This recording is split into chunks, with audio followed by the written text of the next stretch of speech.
بسم اللہ الرحمن الرحیم۔ سامعین کرام، آپ سن رہے ہیں اردو کہانی طلسم ہوش ربا کی جلد نمبر 8 اور یہ اس سلسلے کی قسط نمبر 56 ہے۔ مجھے امید ہے آپ کو میری یہ کاوش پسند آ رہی ہوگی۔ آپ نے اگر ابھی تک میرا چینل کہانی گھر سبسکرائب نہیں کیا تو ابھی میرے چینل کو سبسکرائب کر کے بیل نوٹیفیکیشن آن کر لیجئے تاکہ آنے والی ہر نئی کہانی کی اطلاع بر وقت آپ تک پہنچ سکے۔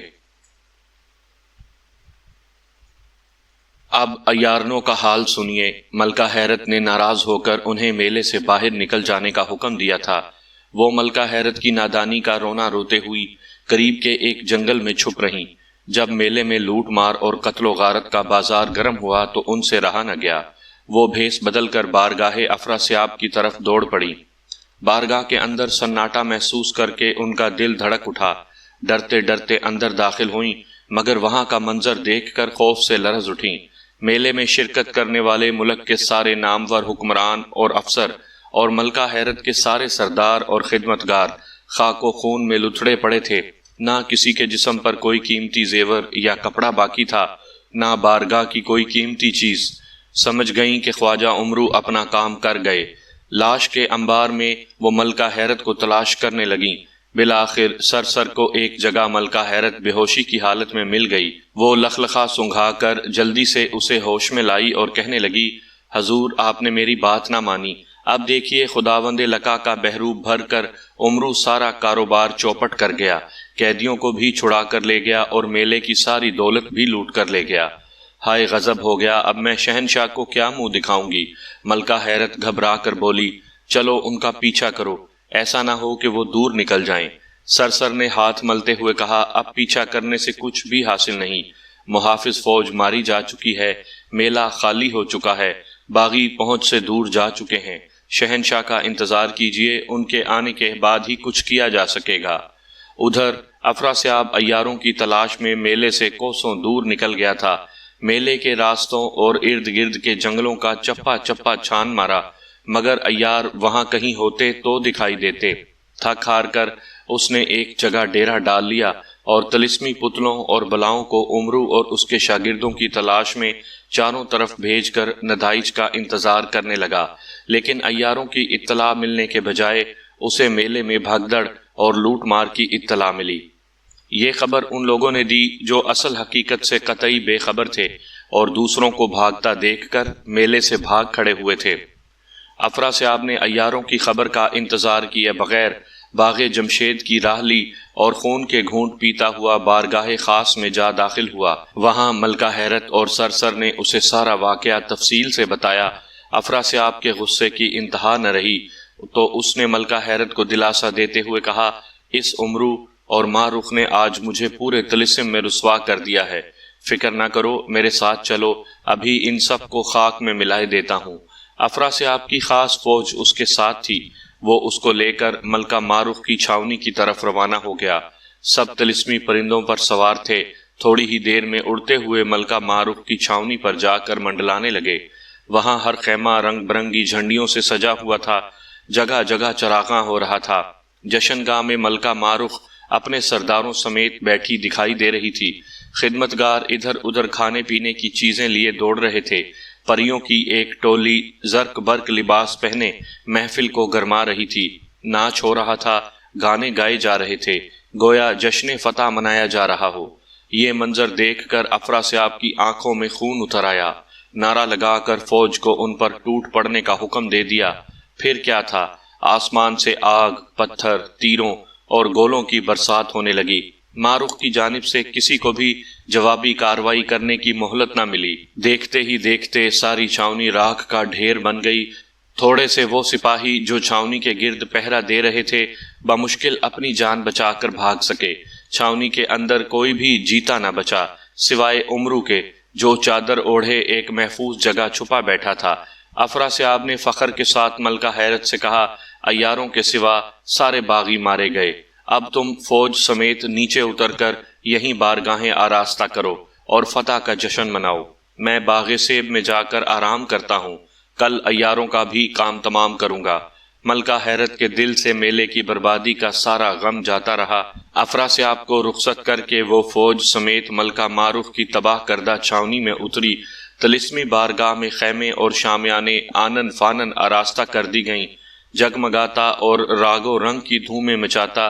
جو خطہ کچھ دیر پہلے راکھ کا ڈھیر بنا دیا گیا تھا، پہلے سے بھی زیادہ جگمگانے لگا۔ جشن فتح کی پہلے سے زیادہ شاندار محفل سجی اور ملکہ حیرت اپنی فوج کے سرداروں سمیت ناچ گانے کا لطف اٹھانے لگی۔ خواجہ عمرو جو عیاری کی چادر اوڑھے یہ سارا معاملہ دیکھ رہے تھے، خاموشی کے ساتھ وہاں سے نکلے اور کوہ سیاہ کی سمت فراٹے بھرنے لگے۔ ملکہ معروف کی فوج اور لشکرگاہ کی بربادی کا ان کے دل پر کوئی اثر نہ تھا۔ غمگین ہونے کے بجائے ان کے ہونٹوں پر مسکراہٹ دوڑ رہی تھی اور آنکھوں میں چمک تھی، جیسے انہوں نے دشمن کو زبردست دھوکہ دیا ہو۔ دراصل بات بھی یہی تھی۔ یہ تو آپ کو یاد ہوگا کہ میلے میں جانے سے پہلے عمرو نے ملکہ معروف کی فوج کے ایک خاص حصے کو الگ کر کے 3 لشکر بنائے تھے، اور ان میں سے ایک کو ملکہ فرمانیہ کی سربراہی میں کوہ سیاہ میں، دوسرے کو ملکہ سرخ منہ کے حوالے کر کے کوہ سبز میں، اور تیسرے لشکر کو افتخار جادوگر کی سرداری میں کوہ سرخ میں چھپا دیا تھا۔ یہ تینوں لشکر نہ تو معروف کے ساتھ میلے میں گئے تھے اور نہ افراسیاب کو ان کا کچھ پتہ تھا۔ اس سے بھی بڑا دھوکہ عمرو نے افراسیاب کو یہ دیا کہ میلے سے لوٹ کر آنے کے بعد اس نے ملکہ معروف اور اس کے سرداروں اور منتخب فوجیوں کو عیاروں کے ساتھ فوراً ہی کوہ سیاہ روانہ کر دیا تھا۔ جشن گاہ میں فقط ان کی شکل کے پتلے اور چھاونی میں صرف عام سپاہی اور جادوگر رہ گئے تھے، جنہیں ہدایت کر دی گئی تھی کہ خطرہ دیکھتے ہی بھاگ کھڑے ہوں۔ چنانچہ افراسیاب کے حملے سے یا تو وہ پتلے تباہ ہوئے یا وہ عام جادوگر جو بھاگ نہ سکے۔ معروف اور اس کے فوجی کوہ سیاہ میں محفوظ تھے، اور افراسیاب اس دھوکے میں آ چکا تھا کہ اس نے معروف اور اس کے سارے سرداروں کو ہلاک کر دیا ہے۔ ملکہ حیرت اور اس کی فوج کو جشن فتح منانے میں مشغول دیکھ کر عمرو اب اپنے منصوبے کے باقی حصے کو پورا کرنے کے لیے کوہ سیاہ کی طرف اڑا چلا جا رہا تھا۔ جیسے ہی وہ کوہ سیاہ کے درے میں داخل ہوا، ملکہ معروف نے سرداروں سمیت بڑھ کر اس کا استقبال کیا اور خیر و عافیت پوچھی۔ عمرو نے خوشی ظاہر کرتے ہوئے کہا، دشمن خطرے سے غافل ہو کر ناچو رنگ میں مست ہو رہا ہے، منصوبہ کامیاب رہا، فوراً جاؤ اسے اسی حالت میں جہنم رسید کر دو۔ یہ سنتے ہی معروف نے سرداروں کو اشارہ کیا۔ دیکھتے ہی دیکھتے جادوگروں کا لشکر طلسمی پرندوں پر اڑتا ہوا وہاں سے روانہ ہو گیا۔ ملکہ حیرت اور اس کی فوج فتح کے نشے میں مست راگ رنگ سے دل بہلا رہی تھی کہ اچانک معروف اور اس کی فوج نے ان پر یلغار کر دی، اور جس طرح افراسیاب نے اچانک حملہ کر کے معروف کی چھاونی تباہ کر دی تھی، اسی طرح ملکہ حیرت کی کل فوج اور ساز و سامان آنے واحد میں راکھ کا ڈھیر ہو گیا۔ بمشکل تمام ملکہ حیرت وہاں سے جان بچا کر نکلی اور افراسیاب کی سمت روتی پیٹتی روانہ ہو گئی۔ اب ملکہ معروف نے فتح کے ڈنکے بجاتے ہوئے کوہ سیاہ کا رخ کیا۔ وہاں عمرو نے اس کامیاب حملے کی مبارکباد دی اور معروف سے کہا، افراسیاب اس چوٹ پر تل ملا کر جلد از جلد حملہ کرے گی، اس لیے جیسا انتظام اپنی چھاونی میں کیا تھا وہاں بھی وہی انتظام کر کے یہاں سے فوراً کوہ سبز جا پہنچو اور وہاں انتظار کرو۔ ملکہ معروف سمجھ گئی کہ عمرو افراسیاب کو ایک اور دھوکہ دینا چاہتا ہے۔ اس نے پہلے کی طرح جشن گاہ آراستہ کرائی اور اس میں اپنی اور اپنے سارے سرداروں کی شکل کے پتلے بنا دیے۔ چہل پہل ظاہر کرنے کے لیے خدمت گاروں کو مامور کر دیا۔ ڈیرے، خیمے، شامیانے، قناتیں جوں کی جوں رہنے دیں۔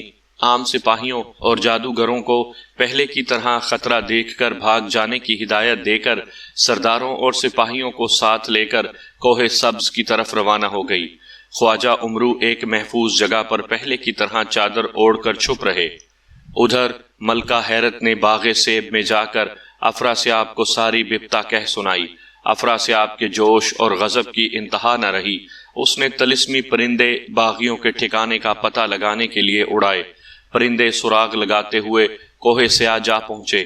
معروف وہاں سے ابھی کوہ سبز کی طرف روانہ ہوئی تھی۔ طلسمی پرندوں نے واپس آ کر افراسیاب کو ان کا ٹھکانہ بتا دیا۔ افراسیاب نے تازہ دم فوج اور ملکہ حیرت کو ساتھ لیا اور بڑی شان و شوکت کے ساتھ اڑتا ہوا کوہ سیاہ پر جا پہنچا۔ اس عرصے میں مارخ وہاں سے جا چکی تھی، البتہ اس کی اور ان کے سرداروں کی شکل کے پتلے جشن مناتے دکھائی دے رہے تھے۔ افراسیاب پھر دھوکہ کھا گیا۔ آسمان سے آگ برسا کر آنن فانن مارخ کی یہ چھاونی بھی جلا کر راکھ کر دی، اور پہلے کی طرح اس کو پھر یقین ہو گیا کہ مارخ اور اس کے سارے سردار خاک ہو گئے۔ ملکہ حیرت کو پہلے کی طرح اسی جگہ جشن منانے کا حکم دے کر وہ پھر باغ سیب واپس چلا گیا۔ ملکہ حیرت کی بارگاہیں آراستہ ہو گئیں، جشن کی محفل سجنے لگی۔ اس موقع پر خواجہ عمرو وہاں سے نکل کر کوہ سبز میں جا پہنچے۔ ملکہ مارخ نے پہلے کی طرح پھر اچانک حملہ کر کے حیرت کی فوج کو تہس نہس کر دیا۔ حیرت جان بچا کر روتی پیٹتی افراسیاب کی طرف چلی، اور عمرو ملکہ مارخ اور اس کی ساری فوج کو سمیٹ کر کوہ سرخ جا کر خیمہ زن ہو گیا۔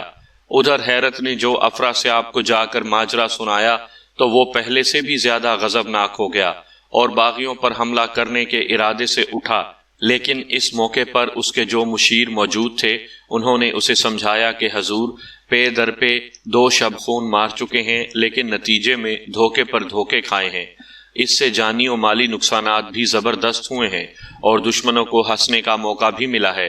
پھر یہ بات حضور کی شان کے خلاف ہے کہ حقیر باغیوں پر رات کو چھپ کر بغیر اعلان کے چھاپے ماریں اور سبکی اٹھائیں۔ جب تک عیار باغیوں کے ساتھ ہیں ایسے کسی حربے کے کارگر ہونے کی کوئی امید نہیں۔ بہتر یہ ہے کہ نامور جادوگر سردار اور تجربے کار فوج ملکہ حیرت کے ساتھ کریں اور وہ جا کر باغیوں کے سامنے پہلے کی طرح خیمہ زن ہوں اور طبلِ جنگ بجوا کر باقاعدہ جنگ کریں۔ افراسیاب نے اس مشورے پر غور کیا تو اسے ہر طرح سے معقول پایا۔ ملکہ حیرت نے بھی تائید کی۔ افراسیاب نے غصے کو تھوک دیا اور لشکر کشی کرنے کا حکم جاری کر دیا۔ نامی گرامی جادوگروں، سرداروں اور سپاہیوں کی فہرستیں تیار ہونے لگیں۔ پورے طلسم میں خبر مشہور ہو گئی کہ ملکہ حیرت ایک زبردست فوج لے کر باغیوں کی سرکوبی کے لیے جائے گی اور ان سے پہلے کی طرح کھلی جنگ کرے گی۔ یہ خبر کوہ سرخ میں پہنچی تو ملکہ مارخ، عمرو اور سارے سردار آپس میں مشورے کرنے لگے۔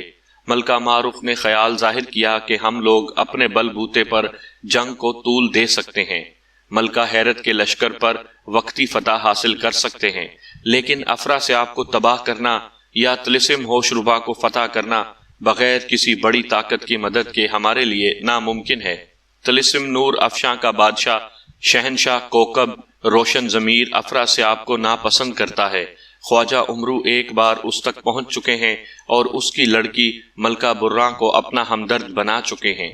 اگر کسی طرح وہ افراسیاب کے خلاف ہماری مدد کرنے پر آمادہ ہو جائیں تو صورتحال بدل سکتی ہے اور ہم افراسیاب پر غالب آنے اور شہزادہ اسد اور ملکہ ماجبین کو اس کی قید سے رہائی دلانے کی امید کر سکتے ہیں۔ سارے سرداروں نے مارخ کے اس خیال سے اتفاق کیا اور خاموش ہو کر خواجہ عمرو کو دیکھنے لگے کہ دیکھیے وہ کیا جواب دیتے ہیں۔ عمرو کچھ دیر سکون کے ساتھ اس تجویز پر غور کرتا رہا، پھر بولا، مجھے بھی اس خیال سے اتفاق ہے۔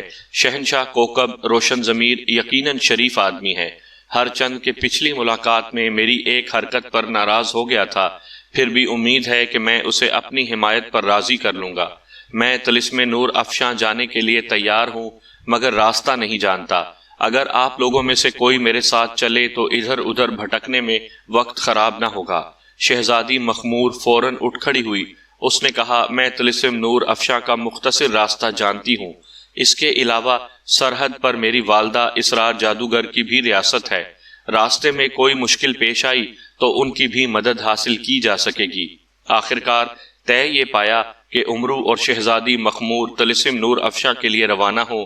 ملکہ مارخ ساری فوج کے ساتھ واپس اپنی پرانی چھاونی میں جا کر خیمہ زن ہو اور ملکہ حیرت سے جنگ کرنے کی تیاریاں کرے۔ تھوڑی ہی دیر بعد عمرو اور ملکہ مارخ کوہ سرخ سے اپنی اپنی منزل کی سمت روانہ ہو گئے۔